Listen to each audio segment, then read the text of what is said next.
Cuento de Navidad. ABC, diciembre de 2010. Ignacio Camacho.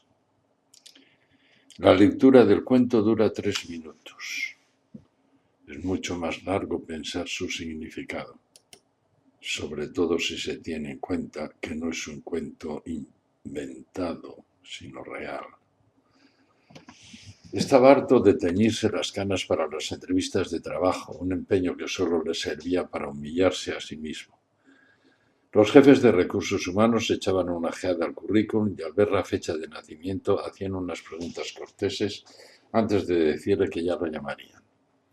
A su edad empezaba a contemplar en serio la oscura evidencia de no volver a encontrar empleo.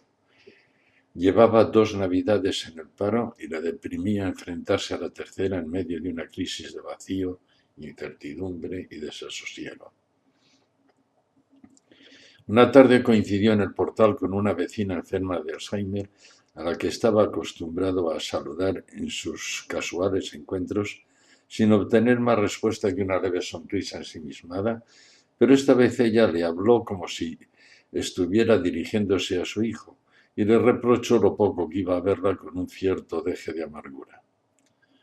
La mujer que le acompañaba, una colombiana de ojos grandes y dulces, le indicó por señas que le siguiera la corriente, y él se dejó engañar con naturalidad y arguyó que estaba sobrecargado de trabajo.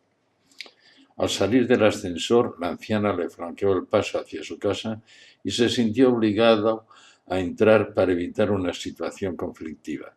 Se sentó con ella en un salón lleno de fotos antiguas y se quedó un buen rato sintiéndose útil mientras escuchaba a aquella dama, ausente dentro de sí misma, que le contaba abstractas escenas familiares que jamás había vivido.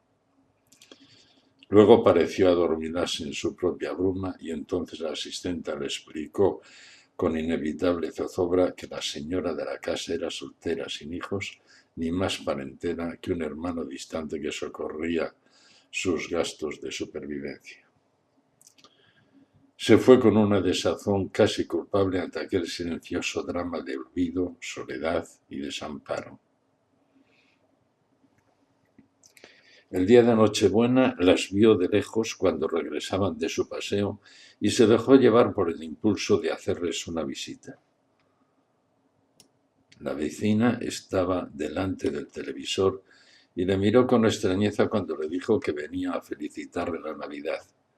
Él sintió una punzada de desconcierto al darse cuenta de que el almanaque se le había extraviado en la niebla neuronal y no supo cómo controlar aquel momento de embarazo.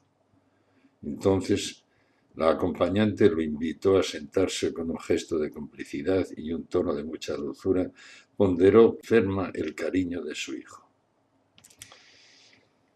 La mujer le cogió la mano con ternura y empezó a relatarle borrosos episodios de una vida familiar, tal vez escrita en la pizarra húmeda de un ensueño, que intercalaba con preguntas muy precisas sobre cómo le iba en la vida. Tuvo que inventar respuestas sobre un trabajo que no tenía él y unos nietos que no tenía ella.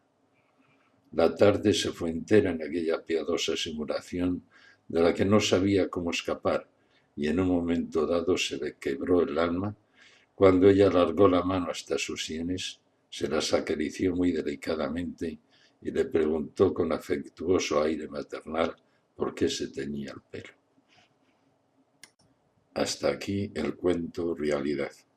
¿Qué tiene que ver la Navidad con la tragedia de un hombre hecho y derecho que ve acercarse su tercera Navidad sin trabajo, harto ya de teñirse el pelo de negro para parecer más joven y sin embargo compadeciendo otra tragedia infinitamente menor que la suya?